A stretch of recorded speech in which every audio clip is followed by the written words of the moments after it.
विनोद का पता है? विनोद कौन है? हट हट, मुझे नहीं मालूम विनोद कौन है। 4 3 2 1 विनोद बता दे कौन है। तेरी बहन को नमन। हट हट, हमें नहीं मालूम विनोद कौन है, हमसे मत पूछा है। 4 3 2 गियर लगा के यूं आगे को गया। ये विनोद बता कौन है विनोद? हमें नहीं मालूम भैया। 4 3 2 गियर लगा के आगे को। विनोद बता दे कौन है। तेरी बहन को नमन, तेरे को पूछता हूँ भी।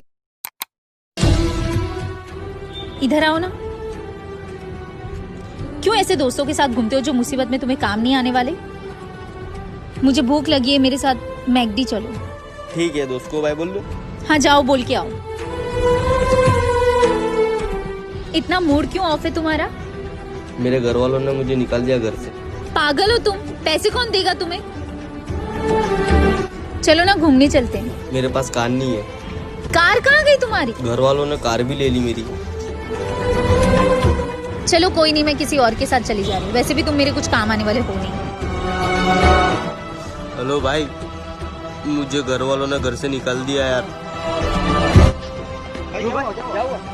तूने खाना खाया? चल मेरे घर चल। चल तो मेरे घर चल। अरे चल भाई मेरे घर चल, तुरंत खाना खा। एक तू ही यार मेरा, मुझको क्या दुनिया से लेना। ओहो, क्या माल जा रहा है यार। छोटे, तूने क्यों नहीं देखा? गंदी सोच और गंदी नियत तो सिर्फ दिमाग की होती है, वरना जिस्म की बनावट तो बहन की भी वही होती है।